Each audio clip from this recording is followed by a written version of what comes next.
আসসালামু আলাইকুম রহমতুল্লাহি ওয়াবারাকাতুহু। আপনারা সকলেই ভালো আছেন আলহামদুলিল্লাহ, আর আমিও আলহামদুলিল্লাহ ভালোই আছি। তো আজকে আমি আবার আপনাদের সামনে নতুন আর একটি রেসিপি নিয়ে হাজির হলাম। আজকে আমি দেখাবো নিমকি বানানো।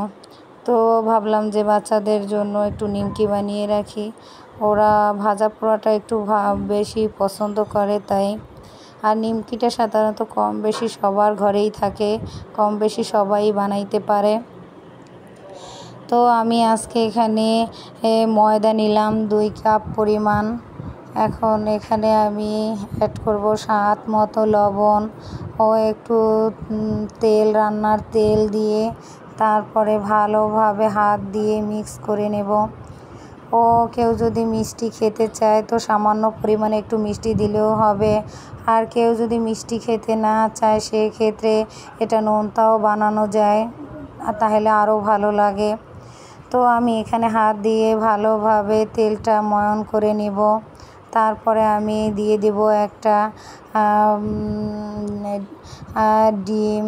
একটা ডিম দিলেও ভালো হয়, দেখা যায় একটা ডিম যদি কেউ ঘরে না থাকে না দিলেও হয়, সমস্যা নেই। তো আমি এখানে কুসুম গরম পানি দিয়ে ভালোভাবে এটাকে গোলাটাকে সেট করে নিতেছি। খামিটা আমি একদমও পাতলা করব না এবং একদমও শক্ত করব না, রুটি গোলার মতো করে রেডি করব। তারপরে আমি এটাকে ভালোভাবে ময়ন করে মিশিয়ে স্মুথভাবে তারপর রেডি করে নেব খামিটা রেডি করে আমি এটাকে সুন্দর করে রুটির গোলার মতো গোলা করে প্যারা করে তারপরে বেলে নিব। তো কার কার বাসায় এই নিমকিটা পছন্দ করে, কার কার বাচ্চারা পছন্দ করে অবশ্যই কমেন্টে জানাবেন। ও আমার এই রেসিপিটা ও আমার আরও যে আগে যে ভিডিওগুলো ছেড়েছি এগুলোও যদি কারো ভালো লাগে থাকে লাইক কমেন্ট শেয়ার করে অবশ্যই পাশে থাকবেন। এখানে আমি ভালোভাবে আটাটা ময়ন করে নিয়ে তারপরে ছোট ছোট প্যারা করে বেলে নেব পাতলা রুটির মতো করে। তো আমি নিমকি অনেক সময় বানাই, দেখা যায় রোজার দিনে বেশি বানানো হয়, রোজার সময়ে এটা বেশি করে বানিয়ে তারপরে রাখি। আর রোজা ছাড়া এমনি একদিন বানাইলে দেখা যায় যে অনেকটা দিন যায়। তো বাচ্চারা এখন ছোট একটু বড় হয়েছে, এখন দেখা যায় একবার বানাইলে বেশি দিন যায় না, ওরাও নিমকিটাও পছন্দ করে তাই। এখানে আমি কিছু কালো জিরা অ্যাড করব। কালো জিরা তো অনেক রোগেরই উপকার। তো কালো জিরাটা দিলে হয় কি একটা ভালো একটা স্মেল আসে ভাজার পরে এবং খেতেও ভালোই লাগে। তো আমি এখানে ছোট প্যারা করে তারপরে রুটির মতো করে বেলে নিব। রুটির মতো করে বেলে নিয়ে তারপর ছোট করে 4 কোনা করে ছুরি দিয়ে কেটে নেব। এখানে আমার অনেক আপুরা আছে যারা আমার থেকেও অনেক ভালো বানাইতে পারে। তো আমি কম পারলেও আলহামদুলিল্লাহ, আর ভালো পারলেও আলহামদুলিল্লাহ, কারণ আমি যতটুকুই পারি আলহামদুলিল্লাহ। আমি দেখা যায় কম বেশি পিঠা এবং বিভিন্ন ধরনের আইটেম তৈরি করে আমার বাচ্চারা অনেক উৎসাহ পায় এবং বাসায় ওদের ভালো লাগে। নাস্তাটা যখন বানিয়ে দিই ওরা খুব সুন্দরভাবে খেয়ে নেয় এবং কারোর কোনো থাকে না, সবাই বলে অনেক টেস্ট, অনেক ভালো লাগে। তো আমিও ওদের জন্য বানাই, একটু সময় পাইলেই আমি কিছু না কিছু নাস্তা রেডি করে দেই ঘরোয়া উপায়ে। তো আজকে ভাবলাম যে একটু নিমকি রেডি করি, যা কয়েকদিন সংরক্ষণ করা যাবে। এটা আমি একটু বেশি পরিমাণেই বানিয়ে নেব, যা কয়েকদিন যায়, তারপরে আবার অন্য কোনো আইটেম রেডি করে রাখবো। তো এখানে আমি রুটির মতো করে বেলে তারপরে একটা ছুরির সাহায্যে আমি চৌকা চৌকা করে কেটে নেব।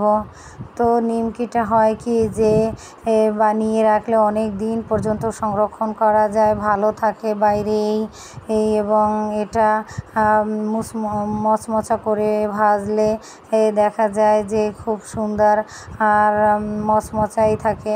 আমি এখানে অল্প একটু কর্নফ্লাওয়ারও অ্যাড করেছি যাতে মচমচা থাকে দোকানেরটার মতো।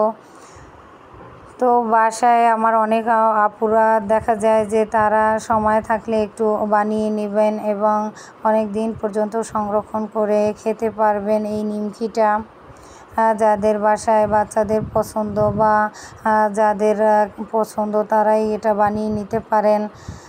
তো আলহামদুলিল্লাহ এখানে আমার কাইটা অনেক সুন্দর হয়েছে। আজকে আমি এখানে সবগুলো ছুরির মাধ্যমে কেটে সুন্দর করে পিস পিস করে নেব, একটু বড় সাইজেরই পিস পিস করে নেব যাতে দেখা যায় যে অল্প সময়ের মধ্যে আমি তাড়াতাড়ি বানিয়ে নিতে পারি। আমার এমনিতেই সময় কম থাকে, আপনারা সবাই জানেন। তার ভেতরেও আমি বাচ্চাদের জন্য নাস্তা রেডি করার একটু টাইম রেখে দিই, যেদিন পারি বানাই দিই, যেদিন পারি না আর বানাই না। তো আমার বাচ্চারা আলহামদুলিল্লাহ তারা কোনো কিছুতেই তাদের বেশি চাহিদা নেই, তারা কম পেলেও আলহামদুলিল্লাহ, বেশি পেলেও আলহামদুলিল্লাহ। তো এখানে আমার অনেকগুলোই নিমকি দেখা যায় রেডি হয়ে গেছে।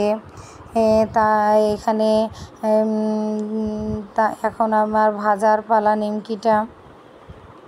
আমি চুলায় একটা কড়াই বসিয়ে রেখে আসছি এবং তেল দিয়ে রেখে আসছি। এখানে নিমকিগুলো উঠিয়ে নিয়ে আমি তারপর ভাজতে চলে যাব।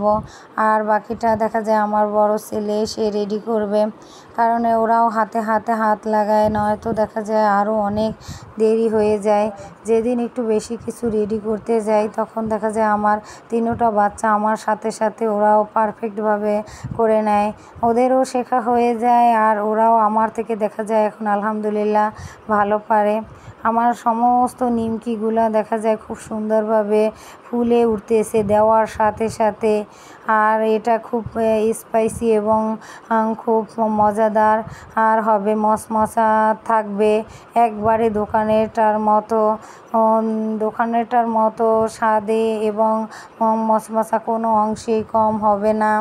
তো আলহামদুলিল্লাহ আপনারা কম বেশি সবাই আমার পাশে থাকবেন ও আমাকে উৎসাহ যোগাবেন। আমি নিত্য নতুন রেসিপি পেতে আমার এই পেজটা ফলো দিয়ে রাখবেন এবং লাইক কমেন্ট অবশ্যই করবেন। তো এখানেই আমি শেষ করছি, আর কথা না বাড়িয়ে। আসসালামু আলাইকুম রহমতুল্লাহি ওয়া বারাকাতুহু। আপনারা সকলেই ভালো থাকবেন। আলহামদুলিল্লাহ এই আমার সবগুলাই বলতে বলতে দেখা যায় যে রেডি হয়ে গেছে। তো আসসালামু আলাইকুম রহমতুল্লাহি ওয়া বারাকাতুহু।